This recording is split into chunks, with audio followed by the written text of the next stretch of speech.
시청자 여러분 안녕하십니까? 시사토론텐 정병준입니다. 우리가 마시는 물의 안전은 그야말로 아무리 강조해도 지나치지 않을 텐데요. 이달 들어서만 벌써 두 번째 광주시의 수돗물에 이물질이 섞여 나와서 시민들이 큰 불편을 겪었습니다. 특히 지난 7일에는 수돗물 안에 발암물질인 나프탈렌이 들어있던 것으로 나타났습니다. 광주시는 이 물질의 양이 아주 소량이고 또 더 이상 나오지 않으니까 걱정하지 말아라 이런 입장입니다만, 그래도 우리가 마시는 물이고 특히 또 발암물질이 나왔다고 하니까 시민들의 걱정이 쉽게 사그라들지 않습니다. 시사토론텐 오늘은 광주시의 상수도 본부장과 그리고 환경단체 관계자들을 모시고 광주시 수돗물 과연 안전한지, 그리고 계속 잘 안전을 유지할 수 있는 방법은 무엇인지 토론해 보겠습니다. 오늘 토론 함께 해주실 분들 소개해 드리겠습니다. 광주시 상수도 사업본부 황봉주 본부장 나오셨습니다. 안녕하십니까? 광주환경운동연합의 최지연 사무처장 나오셨습니다. 안녕하십니까? 수돗물 시민네트워크 장정화 사무국장 나오셨습니다. 안녕하십니까? 본부장님, 수돗물에 이물질 나온 게 두 건씩이나 돼가지고 상당히 고생이 많으셨을 것 같은데 어떻게 상황은 잘 정리되셨습니까? 네, 상황은 잘 정리됐습니다. 그러나 이제 광주시 상수도 업무를 총괄하고 있는 본부장으로서 이런 수질 사고로 예기치 못했다고는 하지만, 예기치 않은 사고였다고는 하지만 이런 일로 시민 여러분께 불편을 끼쳐드리고 이렇게 심려를 끼쳐드린 데 대해서 마음 깊이 사과의 말씀을 올리면서 상황 보고 드리겠습니다. 저희가 지난 11월 7일입니다. 화정동, 주월동, 월산동 이쪽 인근에서 수돗물이 나오지 않는다는 단수 신고가 아침 8시 45분에 저희 상수도 본부에 접수가 됐습니다. 그래서 저희가 바로 현장에 나가서 그 원인이 어떻게 된 건지, 어디서부터 시작된 건지를 확인했는데, 염주동 양궁장 있습니다. 국제 양궁장 옆에 저희들이 그 용현정수장에서 오는 관로, 거기가 방금 말씀드린 그 지역에 전부 인입되는 관인데, 거기에 이물질이 가득 끼어 있어서 물 흐름이 원활하지 않고 거기에 이제 냄새 물질이라든지 이런 것들이 있는 걸 확인했습니다. 그래서 저희가 바로 물을 채수해서 우리 수질연구소를 통해서 확인해 본 결과 뭐 탁도나 색도는 눈에 보기에도 적합하지 않은 걸로 나왔고요. 근데 냄새 물질이 있어서 저희가 나프탈렌이라는 것을 확인하는 데까지 조금 시간이 걸렸습니다. 저희가 수질연구소에 가서 분석하는 과정에서 확인이 됐습니다. 그래서 저희가 우선 물을 빼는 작업, 흐린 물을 빼는 작업, 그리고 시민들께 이것을 주변에 알리는 작업, 그리고 비상식수를 공급하는 작업, 이런 작업들을 신속하게 조치를 하고요. 아까 말씀드린 채수를 통해서 수질에 이상이 있다는 지역에 대해서 총 173개소에 대해서 3건을 저희가 수질 검사를 했습니다. 그래서 지금 현재는 이게 이상 없이 다 정상화됐고요. 11월 7일 사고는 그 이 길부터 안정화됐습니다만은 저희가 안심해도 좋을 단계다라고 확인한 것은 약 14일 정도부터입니다. 전혀 이물질이나 냄새 물질이 없었기 때문에, 그래서 저희가 19일자로 해지를 했었습니다. 시민께 경보 해제를 했었고요. 그 다음에 있었던 북구 문흥동, 풍양동 사고는 저희가 블록 시스템 공사라는 걸 하고 있습니다. 상수도 관망이 통상 선형으로 되어 있는 것을 망상형으로 만들어서 누수도 억제하고 그 관로를 통제함으로써 어떤 수질 사고가 생기더라도 이 확산을 방지하기 위한 이런 사업을 하고 있는데, 저희가 광주 시내를 150개소로 나눠 가지고 오고 있고, 금년 말까지 하면은 109개소가 완료가 됩니다. 그런데 그 공사하는 과정에 저희가 다른 특광역시하고 좀 다른 게 완전히 물을 빼는 작업을 합니다. 물을 빼는 작업을 고립이라고 하는데, 물을 빼고 나서 고립이 완료되면 저희가 새물을 넣으면서 기존의 관 내부에 있는 물때와 스케일 이런 것들을 청소를 합니다. 흔히 이제 상수도 관련 업무에 종사하신 분들은 세척이라고 하는데 물 세척을 하는 거죠.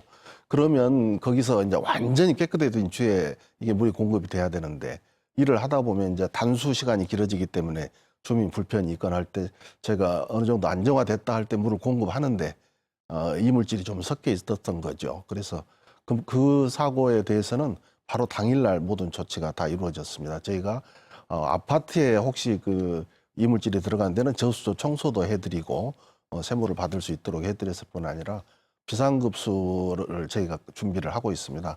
그래서 세대당 1.8리터 6병 비상급수를 전달해드리고 이런 조치들이 당일에 다 끝났습니다. 그래서 서구에서 있었던 사고와 북구 사고는 좀 양상이 다르다고 말씀드리겠습니다. 그렇군요. 그럼 저 북구 사고는 조금 이따가 다시 한번 얘기를 네네. 나누도록 하고요. 네네. 서구 사고 때 이제 납탈렌 얘기를 잠깐 본부장님 하셨습니다만, 네.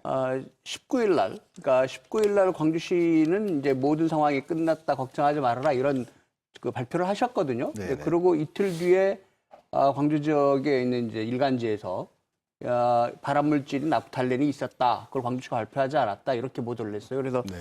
다시 한번 이제 문제가 제기되고 시민들의 관심이 일어나는 그런 상황인데 본부장 말씀 들어보면 최초의 수질 검사를 할 때 납탈렌이 있는 걸 바로 확인을 하신 것 같거든요. 그렇습니다. 그런데 왜 그걸 발표하지 않으셨어요? 예, 그 과정을 한번 좀 잠깐 말씀드리면요. 네. 저희가 7일 날 사고가 일어났을 때 저도 현장에 나가서 사고 원인을 찾는데 상당히 직원들하고 함께 뛰었습니다마는 최초의 그 물에 이상이 있다라는 것을 가지고 저희가 수질 검사를 했을 때 제가 우리 직원들한테 냄새 나는 기름 냄새 난다는 신고가 있는데 이게 뭐냐 확인을 했더니 나프탈렌이라고 이렇게 이제 규명이 됐습니다.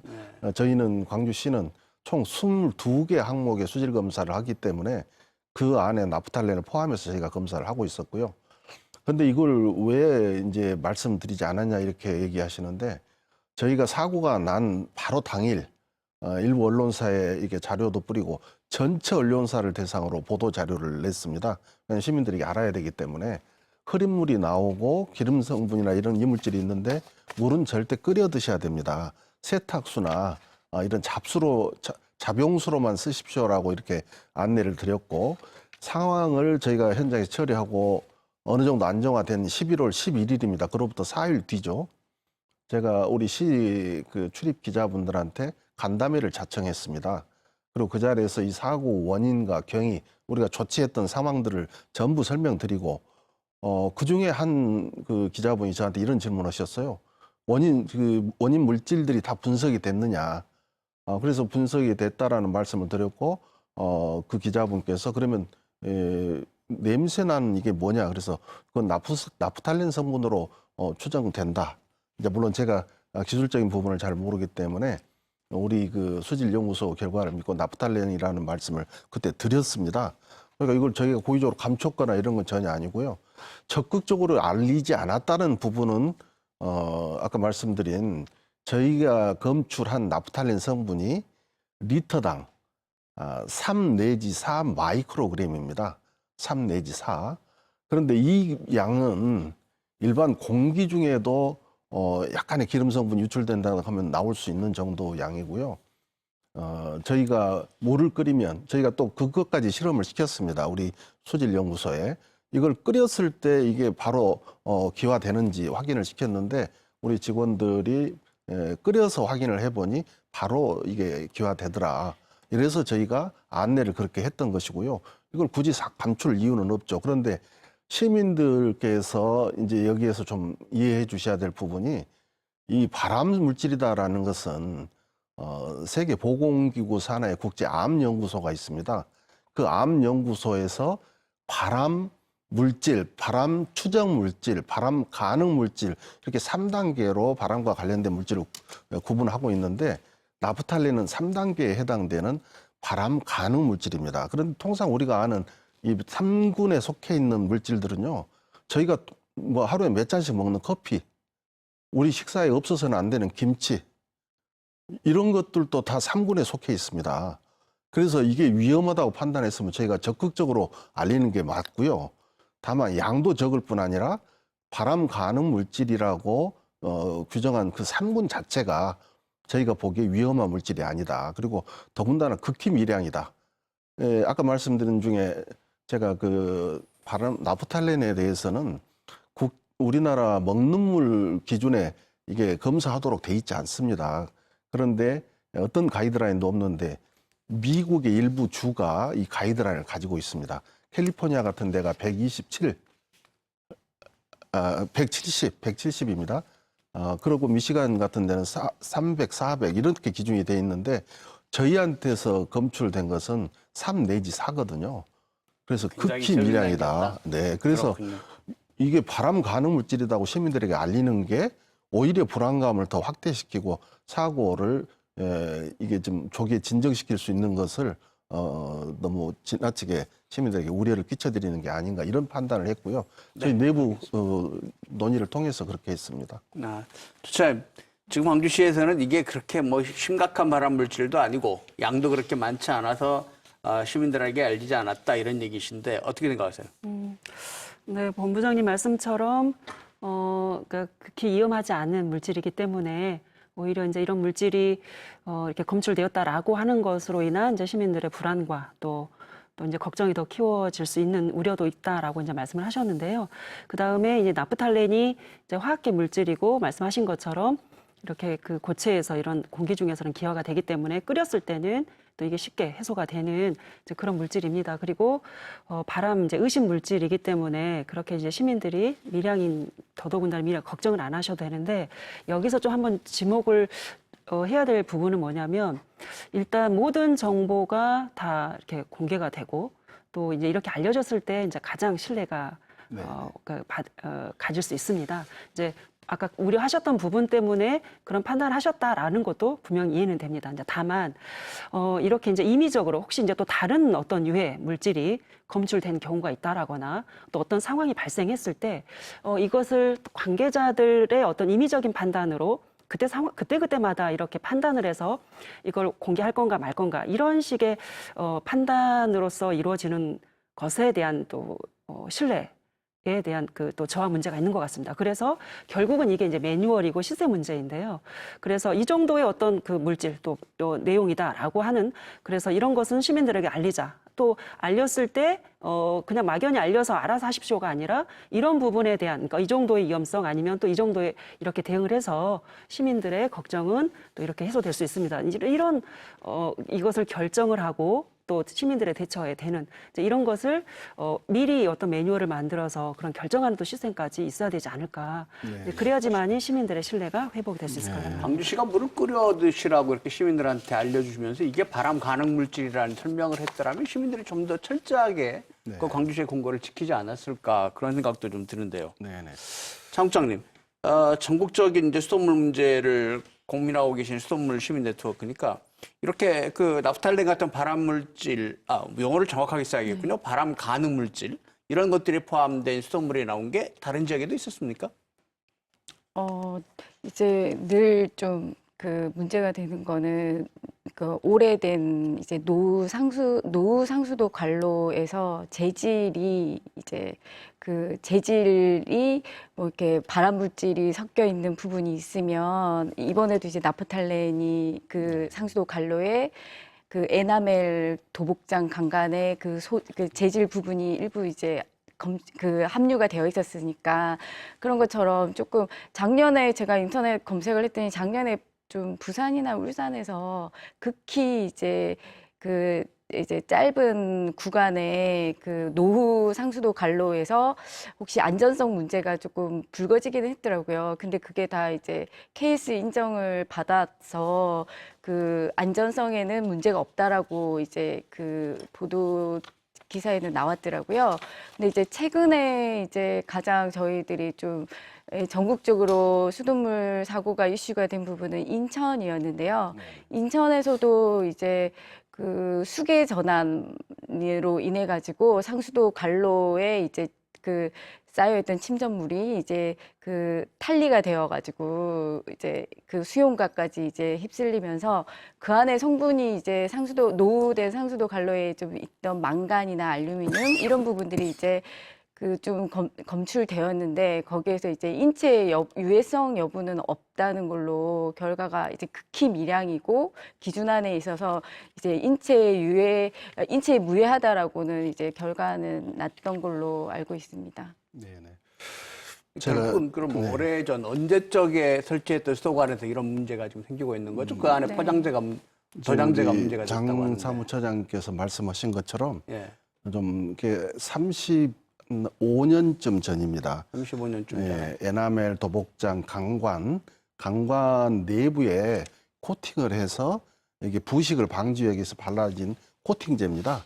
예, 이제 그런데 이게 이제 평상시에 이렇게 아무런 충격이나 뭐가 없는데 떨어져 나오지는 않고요.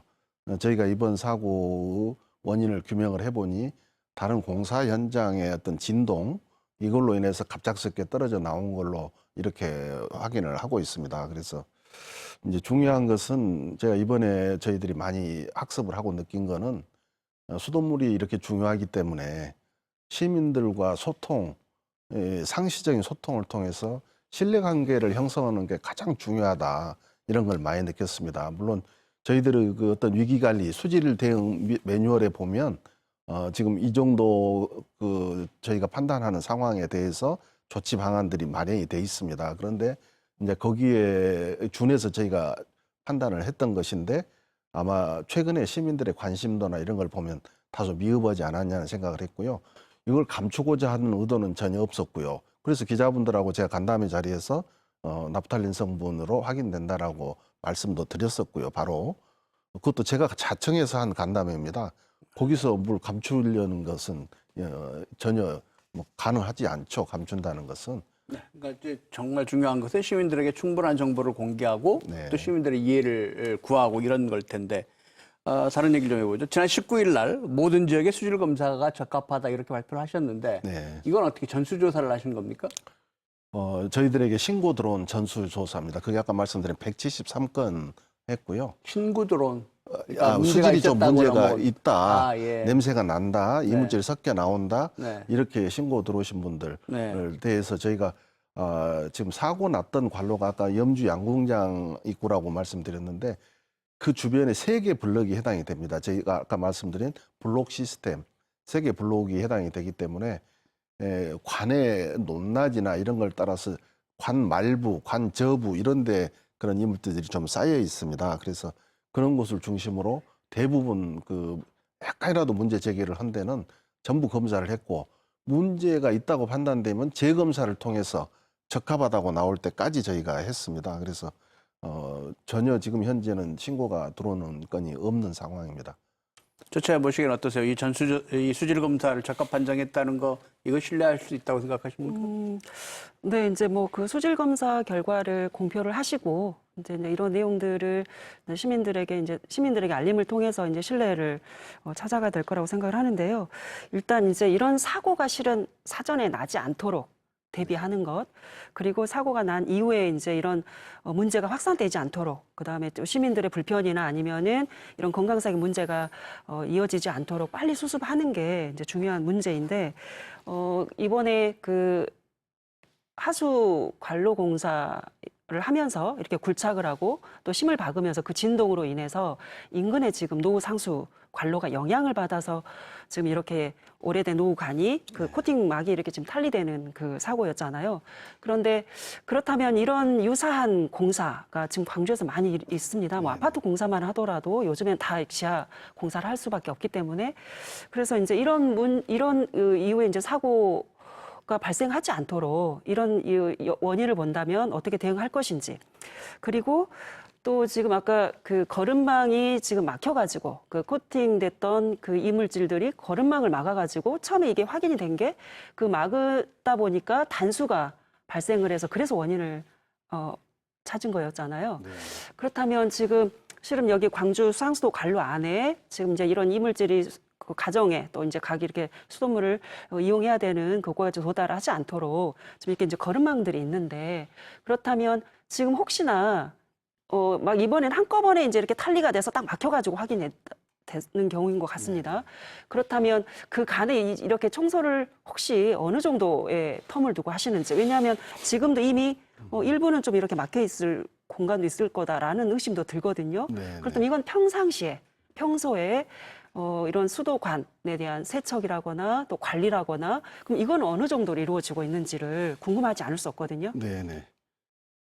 지금 저희 이제 상수도관 중에 아까 장 처장님께서 말씀하신 내용, 에나멜 도복장 강관이 저희가 약 46km 광주시 전역에 있는 걸로 확인돼 그동안 12km 정도는 저희가 정비가 됐고 나머지 30여 킬로가 남아 있는데 특히 이번에 도시철도 공사 구간에 10.2km 정도가 매설된 것으로 저희가 지금 확인을 했습니다. 그래서 이제 우선 이제 이 부분에 대한 교체 작업을 저희가 바로 시작을 할 거고요.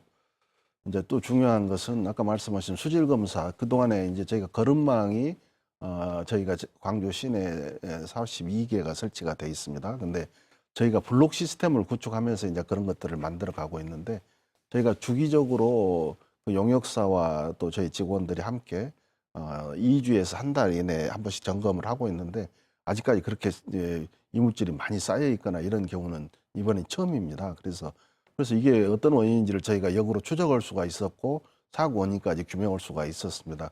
그리고 우리 최지원 차장님 말씀처럼 다양한 공사들이 광주시 전역에서 이루어지고 있습니다.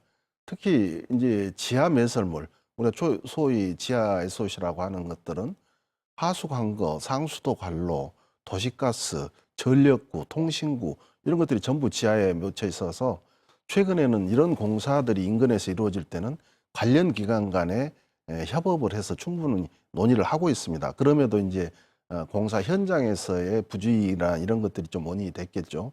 앞으로 이번 기회를 저희가 좋은 그 반전의 기회로 삼아서 좀 더 이런 협력 체제를 더 강화해 나가겠습니다. 그리고 특히 도시철도 구간 같은 데는 이미 도시철도 본부 중심으로 해서 방금 SOC를 관할하는 전 기관이 협업 체계를 유지해서 주요 공정에 따라서 이걸 수시로 운영하는 것으로 돼 있고 거기에 우리 상수도 본부도 참여를 하고 있습니다. 그래서 앞으로 그런 일은 재발되지 않도록 최선을 다해 나가고 또 가장 중요한 것은 노후관 교체뿐만 아니라 광주시가 좀 잘하고 있는 게 뭐냐면 세척 작업을 좀 2003년부터 꾸준히 해오고 있습니다.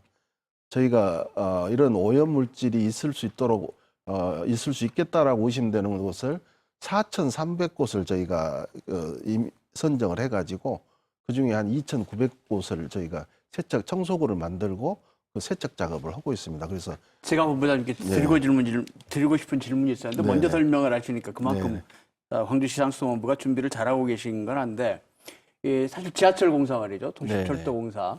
이게 이제 특히 이번에 광주시가 저심도로 한단 말이죠. 네. 그러니까 1호선 같이 깊이 파고 들어가면은 충돌을 위험이 없을 텐데 이게 과연 이제 상수의 문제들이 생기니까 이 도시철도 공사를 하면서 어떤 문제가 생기겠느냐. 외부 충격이 있으면 이 도장재가 벗겨져 나온다고 하니까. 그런데 이제 말씀하신 거 보니까 10.2km 도시철도 공사와 겹친다. 이미 이런 준비들을 다 하고 계셨는데 조금 더 자세히 시청자들이 이해하실 수 있도록 이해해 주셨으면 좋겠습니다. 도대체 어떤 준비를 어떻게 하고 계신가요?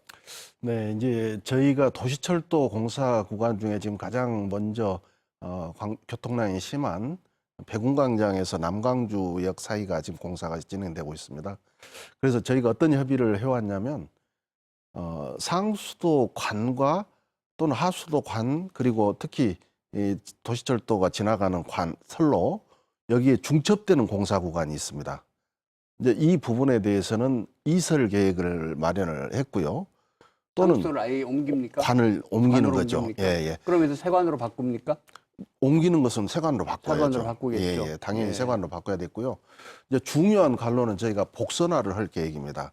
그 구관을 없앤다기보다는 약간 변형을 시켜서 이동을 시키고 거기에 세관을 하나 더 깔아서 어떤 사고에도 물을 공급할 수 있도록 단수 없이 할 수 있도록 이런 것까지 계획을 하고 있고요. 지금 또 그 구간에 저희가 상수도관을 신설을 계획하고 있는 곳이 있었습니다. 그런데 그런 곳들도 도시철도 노선과 중첩되는 구간이 있었기 때문에 이미 설계 변경을 해서 저희가 그 도시철도가 가장 주된 공사장이고 저희 상수도 간로를 옆으로 따라갈 수 있도록 이미 설계 변경을 완료했습니다. 그래서 최대한 저희 상수도 새 관을 놓는 것들은 도시철도 공사의 지하 이 관거가 마련된 뒤로 같이 병행해서 마무리 작업을 해 나갈 거고요.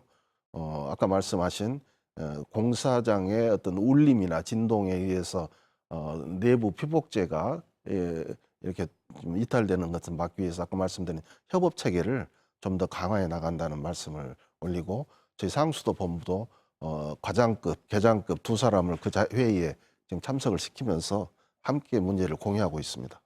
지금 35년 이상 된 이 관이 46km라고 말씀하셨거든요. 네네. 여기에 이제 에나멜 옥죄가 문제가 된다 이렇게 말씀하셨는데 그럼 이 가운데 도시철도공사하고 겹치는 거는 다 옮기거나 새로 그렇게 할 설치하거나 계획입니다. 해서 문제가 없게 되는 겁니다. 네네, 10.21km입니다. 정확하게 저희가 파악한 것은. 예. 근데 이제 지금 저희가 연말에 지금 곧 발주가 되겠습니다만 어떤 작업을 준비하고 있냐면 노후 상수도관 정밀 진단 용역이라는 걸 진행하고 있습니다. 국비 50%를 지원받아 가지고 저희가 총 13억 6천만 원 공사비로 진행을 하는데 광주 시내 저희가 알고 있는 노후관 그냥 막연하게 땅 속에 있기 때문에 이 상태가 어쩐지 잘 모를 수 있거든요. 이 간이라는 게 내군 연수가 같다고 해서 상태가 똑같지는 않습니다. 그렇겠죠. 예, 그래서 이 간을 뚫어서 보는 이런 복강경처럼 이렇게 뚫어서 보는 직접 탐사 방법으로 해서 저희가 관로를 정밀 진단을 할 거고요. 특히 거기에 이번에 과업 지시서에 이미 그걸 넣었습니다. 도시철도 구간과 중첩되는 상수도 관로 이것에 대해서 정확한 진단과 옮겨야 된다면 옮기는 거, 새로 관을 깔아야 된다면 새로 깔아야 될 이런 대안까지 제시해 주도록 용역 과업 지시서에 이미 그걸 넣었고요. 아까 말씀드린 공사 현장에서 일들은 이런 충분한 협업 체계를 통해서 해결해 나갈 계획입니다. 사실은 이 사고 아니고 도시철도공사 관련 아니라도 노후 상수관들은 좀 계속 교체를 하고 있는 중이죠. 그렇습니다. 저희가 지금 최근 3년간 노후관 교체 사업비에 투자한 예산이 그 지난 3년하고 비교하면 예산액이 4배 증가했습니다. 최근 3년간에 약 390억 예산을 투입해서 하고 있습니다. 그러다 시민들께서 보시는 관점에서 보자면 좀 미흡한 것 아니냐, 노후관 교체 속도가 느린 것 아니냐, 이제 이런 우려를 하실 수 있고요. 그래서 저희 광주시는 거기에 병행하는 사업이 아까 말씀드린 블록 시스템 구축할 때마다 세척 작업을 하고 있고요. 물을 완전히 뺀 뒤에 새물을 넣어서 수압으로 이 청소하는 작업을 하고 있고 말씀드린 4,300공구의 청소구를 마련하는 계획으로 해가지고 현재 2,940개 정도의 청소구를 이미 마련하고 청소구가 마련된 데는 어떤 방식으로 청소를 하냐면 저희가 포탄형으로 생긴 폴리피그라는 재질의 물질이 있습니다. 이거를 관 안에 밀어 넣어가지고 압으로 이게 관하고 딱 사이즈가 맞는 폴리피그를 넣어서 뒤에서 압력으로 밀어내면 이 폴리피그가 빠져나가면서 관 내부에 있는 스케일과 이물질들을 함께 밀고 나오는 이런 그 원리로 그 세척 작업을 저희 광주시가 저희가 전국 사례를 보더라도 저희가 가장 많이 하고 있는 것 같습니다. 그래서 시민들의 우려를 덜기 위한 다양한 노력을 저희가 예산은 부족하지만 상수도 본부나 시의 노력은 예산의 부족음을 충분히 상쇄할 만큼 열심히 하고 있다는 말씀을 올립니다. 예산 부분을 말씀을 하셔서 네. 최근 한 3년간 평균을 보니까 노후관 정비 같은 경우에는 130억 정도 됐었고요. 그다음에 뭐 블록 구축 사업도 최근 이렇게 그 순차적으로 이렇게 증액을 해가면서 블록 그 관방 네네. 시스템을 지금 구축하고 계신데 내년 예산안을 보니까 좀 많이 좀 줄었습니다. 네네. 네, 그래서 실은 이제 관로라고 하는 것은 이렇게 이제 관리가 이제 당연히 하고 말씀해 주신 것처럼 뭐 세척 등등 뭐 이제 이런 부분을 말씀을 해 주셔서 이제 뭐 그런 부분은 잘 하고 있고 또 하리라 이렇게 또 기대와 요구를 하고 있는데요. 근데 워낙 오래돼서 그래서 그때 당시에는 이런 수도관에 대한 어떤 기준도 없었을 당시에 네. 했었던 것 때문에 이번에 이제 나프탈렌 네. 그런 이제 시민들 좀 걱정하는 그런 물질도 나왔었던 거에 본다면 좀 이렇게 너무 오래된 노후관들은 빨리 교체를 해서 시민들에게 좀 이런 네. 걱정을 좀 덜어드리는 것이 네. 방법이 아닐까라는 생각이 듭니다. 그런 거에 비하면 방금 말씀해주신 이렇게 구축을 해 나가겠다라고 하는 어떤 그런 의지에 비해서는 예산은 그걸 받쳐주지 못한다. 네. 그래서 실은 원래는 더 예산을 더 많이 좀 집행을 할 계획이었다고 했는데 이렇게 삭감된 이유가 있으신지. 그렇지는 않습니다. 네. 그 부분도 설명드리겠습니다. 저희가 통상 예산을 확보하는 것은 전년도에 본 예산을 확보할 때의 예산이고요. 지금 말씀드린 것은 추경 예산이라는 게 있습니다. 그래서 저희가 지금 최근 3년간 390억을 투자했다는 것도 본 예산에 이렇게 확보된 게 아니고 본 예산의 일부 그리고 추경 예산의 일부 이렇게 해서 전년도 기준으로 대부분 예산을 세우기 때문에 우선 좀 적어 보인다는 말씀을 드리고요. 그래서 저희가 추경 예산에도 여유 재원을 전부 지금 최근에 금년 그 추경 예산에도 거의 노후관 교체비에다가 여유 예산을 투입을 했습니다. 그래서 그건 이제 걱정해 주시는 말씀인지는 아는데 이건 본 예산 기준으로 지금 파악이 되셨을 겁니다. 그렇다면 올해가 예. 19년 163억이었는데 네네. 내년이면 지금 현재 본 예산이 이제 84억인데 네네. 이것이 이제 관로가 빨리 교체가 돼야겠다라는 어떤 이런 판단에 근거해서 예산은 네. 더 증액을 할 수 있다. 그렇습니다. 네. 그렇게 당연히 계획을 하고 있고요. 또 한 가지 여기서 이제 나중에 좀 소개를 드리려고 했던 게 있는데 환경부가 이번에 인천 적수 사고를 계기로 해서 마련한 대책이 스마트 관망관리 시스템이라는 것을 구축하겠다는 게 있습니다.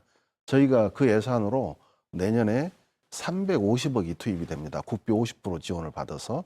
그런데 이것은 뭐냐면 수질을 상시 감시하고 진단하고 그리고 문제가 있으면 자동으로 이겨 물질을 빼내는 드레인 작업을 할 수 있는 이런 시스템을 갖추고 중간중간 염소 함량이 낮아지면 염소를 재투입할 수 있는 설비 이런 것들을 갖춰서 실시간으로 수질을 감시 그리고 어떤 대비책을 마련하는 이런 스마트 관망관리 시스템인데 이게 정부에서 전 특광역시 그리고 앞으로 시군 단위까지 해 나갈 계획인데 지금 내년에 저희가 바로 그 사업을 시작하게 돼 있습니다.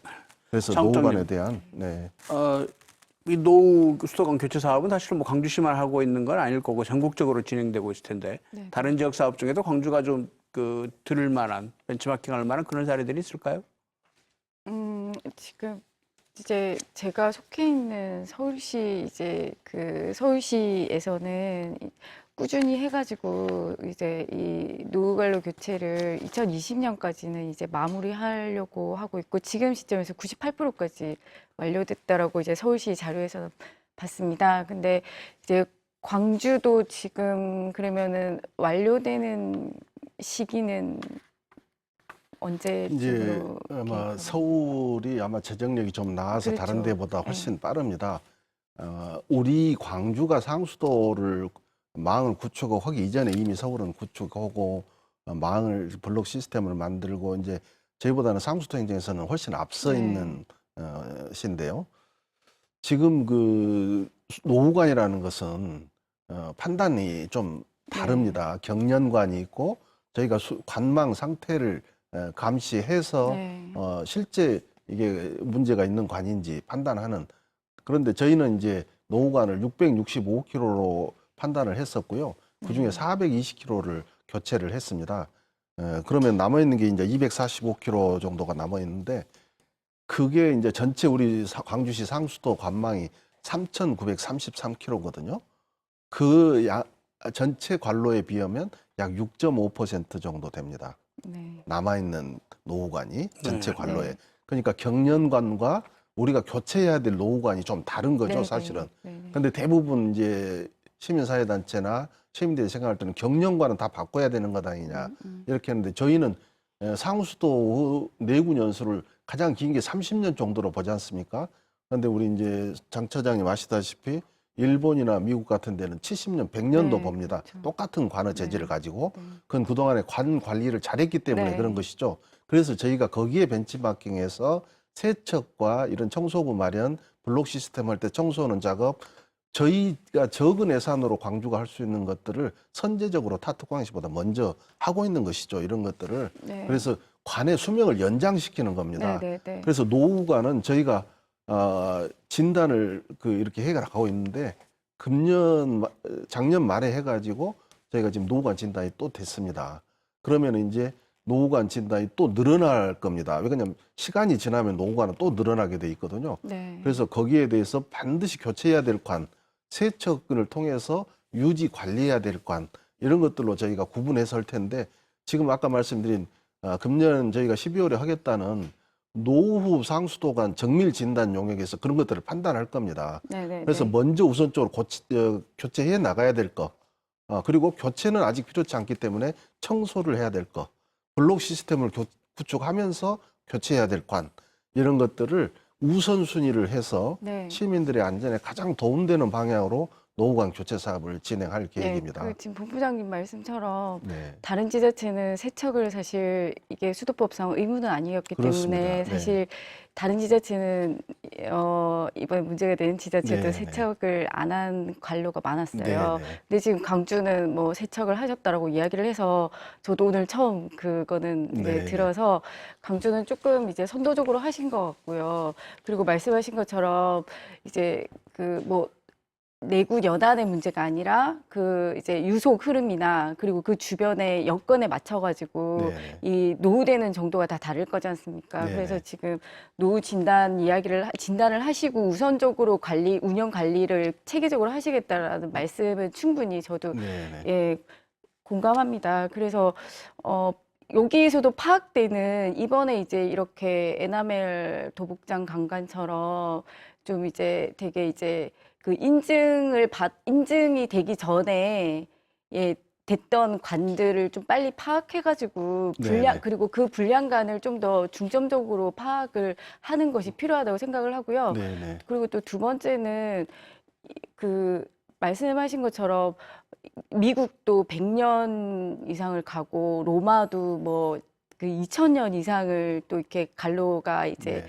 계속 쓰고 있는데 무조건 이게 뭐 30년마다 교체해야 된다라는 건 답은 아니거든요. 그렇지 않습니까? 네네. 예, 그래서 그때 이제 그 세척과 갱생과 운영 관리를 꼼꼼하게 하고 그리고 이제 그 문제가 생겼을 때 바로 그 전문 인력이 투입해서 대처하는 거 네, 네. 그런 부분들이 또 더 필요하다고 생각하거든요. 그렇습니다. 그래서 이제 지적해 주신 바처럼 저희가 타 지자체에서 이런 수질 사고가 났을 때 이제 아시다시피 저희 그 이용섭 시장께서 금년 7월 2일자로 한국 상하수도협회 회장이 되셨습니다. 그래서 이 수돗물의 수질에 대해서 어느 지자체장보다 더 많은 관심을 가지고 계신데요. 저희가 최초의 시장님께 그 타 지역에 사고가 생겼을 때 그런 보고를 드렸습니다. 광주시 상수도 관리 상황. 이걸 저희가 여러 쪽에 보고서를 올렸거든요. 저희가 하고 있는 것 가장 큰 것은 노후 간 교체와 블록 시스템이 있고 또 하나는 아까 말씀드린 청소하고 세척해서 하는 방법 이런 것들이 있지만 가장 중요한 것은 조직과 인력의 문제다라는 보고를 드렸습니다. 현장에서 얼마나 전문성 있게 대응할 것인가 이게 굉장히 중요한데 사실 모든 지자체가 상수도 인력에 대해서 그동안 큰 사고 없으면 무난히 넘어가는 것이기 때문에 좀 무관심했었습니다. 그런데 저희는 제가 그 보고를 드리고 나서 저희 행정부시장께서 주도하는 협업회의라는 게 있습니다. 상수도 관련해서 협업회의는 처음 금년에 한 거거든요. 그만큼 상수도에 관심을 높여서 협업회의를 2차례 저희가 진행을 했습니다. 상수도 문제 때문에 전 실국장 참여하는 협업회의를 2차례 했는데 가장 중요한 것은 노후 간 교체라는 데 동의를 하고 있고요. 아까 말씀드린 블록 시스템 구축하면서 광주가 가장 선도적으로 하고 있는 완전히 물을 빼고 물을 압으로 청소하는 방법 그리고 청소구를 만들어서 세척하는 방법 이런 것들은 우리는 참 방향성이 좋다. 왜 그러냐면 그걸 저희가 스스로 이렇게 말할 수 있는 게 환경부 결과 보고서 인천 사고의 결과 보고를 보면 노후 간 교체가 답이 아니라 세척이 답이다라는 이런 보고서가 내용이 들어있거든요. 근데 저희하고 그 방향성이 맞은 거죠. 그래서 제가 말씀드린 것은 상수도 본부의 기존 업무의 방향성은 맞다. 그러나 현장에서 이걸 관리할 수 있는 전문 인력이 필요한데 그건 좀 아쉽다. 이런 말씀을 그 드렸고요. 부분을 좀 말씀을 드리고 싶은데요. 예, 지금 현재 상수사업본부의 그 인력 정원이 291명인데 네. 지금 현재 결혼이 그래도 좀 상당한 것 같습니다. 네. 그리고 방금 말씀해 주신 것처럼 이런 이제 그 조직과 그다음에 그 인력이 굉장히 이제 중요한 부분 중에 네. 하나입니다. 예산도 마찬가지고요. 그런데 지금 또 이렇게 도시가 외곽으로 또 확장되면서 관리해야 될 이렇게 수도 관망 길이도 더 늘어날 것이고 그렇습니다. 네. 그다음에 또 요구되는 일도 많기 때문에 오히려 더 전문 인력은 방금 본부장님께서 강조하신 바와 같이 그런 이제 관리가 중요하기 때문에 그럼 관리라고 하는 것은 결국은 그 인력이 그렇습니다. 수반이 될 수밖에 네네. 없습니다. 근데 그럼에도 불구하고 그 인력이 지금 현재 그 부족한 에다가 네, 네, 네. 그다음에 또 결혼도 있고 네. 그런데 더 충원해야 될 인력이 이게 반영이 안 되고 있는 상황. 그렇다면 말씀을 하신 어떤 의지에 비해서는 실질적으로 여기에 그 가동이 되고 있는 거는 거의 따라가지 못한다라는 거 네. 하나 있고요. 네.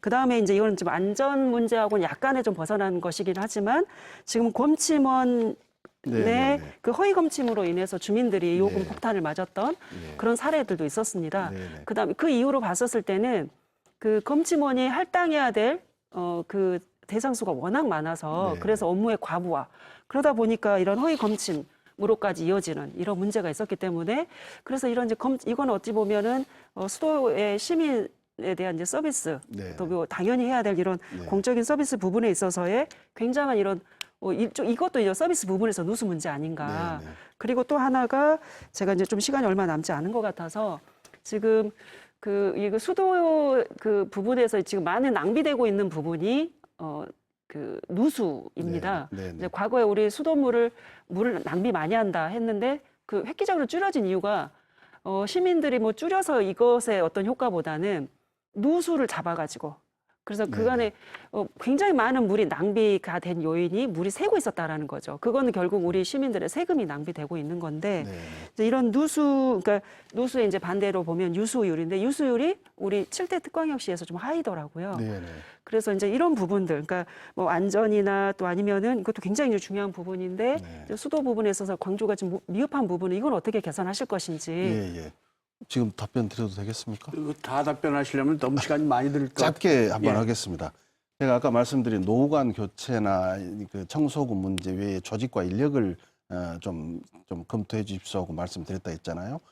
지금 거기에 따라서 저희가 금년에 지금 정원 12명이 지금 이번에 정원이 됩니다. 12명이 일반직 직원이 정원이 되는데 대부분의 인력을 스마트 관망 관리, 아까 말씀드린 그런 사업, 노후관 교체, 이 사업에 저희가 투입을 할 거고요. 시에서는 이미 그 저희 조직 진단의 문제점을 이제 이해를 했습니다. 상수도 본부장이 주장하는 조직과 인력의 문제가 어떤 문제인지에 대해서 이미 시장님이나 부시장께서 다 이해하고 계시고요. 바로 12명이 정원됐는데 상수도 뭐 역사상 12명이 정원된 건 처음입니다. 그래서 저희 직원들은 상당히 고무적으로 받아들이고 있고요. 뭔가 달라질 거라는 그런 기대와 확신을 가지고 있습니다. 그리고 아까 말씀드린 누수 부분, 검침원 부분도 말씀드리자면 검침원도 저희가 11명을 늘려야 됩니다라고 했는데 사실상 행안부에서 승인이 안 됐습니다. 그래서 이 그 정원 승인 권한을 행안부가 가지고 있거든요. 그래서 저희가 이것을 저희 본부에서 대처할 수 있는 인력을 채용해서라도 하겠다. 지금 이런 그 계획을 가지고 서류를 만들어서 검토 보고를 드릴 예정이고요. 그래서 검침원들 사고도 대단히 죄송스럽게 생각합니다. 그리고 또 하나는 노후관 때문에 일어나는 그 누수. 이게 이제 누수의 가장 큰 원인이 말하자면 노후관에서의 일어나는 거. 그래서 저희가 가장 중요하게 생각한 것은 노후관 교체 사업과 블록 시스템을 구축을 하는 겁니다. 그래서 유량을 실시간 감시하는 이런 체계인데 그런 것들을 통해서 저희가 대안을 모색하고 있고 유수율이 사실은 지금까지 보면은 7대 특광시 꼴찌였습니다. 광주가. 그 원인도 제가 좀 설명을 드려야 되는데 오늘 시간이 짧기 때문에 광주에 가장 간단하게 표현하자면 다른 특광역시는 하천수나 이런 것들을 상수로 놓습니다. 서울, 인천은 한강, 대전 이쪽 지역에서는 금강, 부산, 뭐 대구 이런 쪽은 낙동강. 근데 광주는 영산강을 상수원으로 쓰기가 어려운 입장입니다. 그래서 저희가 재정력이 열악한데도 동복에다가 화순 지역에 동복에 댐을 만들고 이런데 다른 지역에 비해서 저희로서는 재정적 부담이 컸죠. 그리고 주화모에서 저희가 또 공고를 받고 있는데 그래서 이제 저희가 아까 말씀드린 블록 시스템 교체라든지 구축이라든지 노후관 교체는 다른 데에 비해서 좀 뒤졌습니다. 근데 최근 3년간 획기적으로 좀 예산을 늘렸다고 했지 않습니까? 작년 말 기준으로 꼴찌에서 한 등급 올랐습니다. 그러셨어요. 그래서 개선되고 있다. 광주가 노력하고 있다. 이런 부분에 대해서 좀 이해해 주시면 감사하겠습니다. 상수사업본부 조정 문제까지 나왔으니까 이 수도 행정에 시민이 참여하는 문제에도 한번 좀 얘기를 해보죠. 지금 광주시에 수돗물 평가위원회라는 게 있습니까? 이게 어떤 게 구성이 되고 어떻게 활동을 하고 있습니까? 예, 수돗물 평가위원회는 이제 저희가 2003년인가 정확하게 날짜를 모르는 그 수돗물 평가위원회라는 명칭을 가지고 저희가 15명을 위원으로 구성을 해서 하고 있습니다. 거기 시민 대표들은 들어가 있습니까? 순수한 시민들도 5분이 들어 있고요. 네. 순수하게 수용가 입장에서 5분이 들어 있고 시민사회단체에서 2분, 언론인 그리고 그 분야의 전문가 2분, 그리고 우리 전문직 공무원 2분 해서 총 15분이 지금 활동을 하고 있고요. 수질에 대한 검사 결과라든지 이런 수질에 대한 평가 이런 것들을 해서 자치단체장에게 공고하거나 개선하는 이런 것들을 의견을 주고 있고요. 실제로 또 우리 그 정수장이라든지 수원지라든지 가서 정수 활동이나 정수장에서 수원지에서의 상수원 보호 활동 이런 것들을 점검하면서 저희들에게 좀 더 개선 방안을 내도록 하는 적극적인 역할을 하고 있습니다. 주차장 혹시 이 위원회 활동에 대해서 예, 파악하고 계신가요? 예, 저도 참여를 했었던 그 이력이 있기 때문에 근데 이제 궁금한 게 있습니다. 실은 이제 수돗물 평가위원회를 둔 이유가 그러니까 이 수돗물에 대한 이제 신뢰, 그다음에 이런 이제 객관적인 신뢰를 확보하는 취지가 크다라고 봅니다.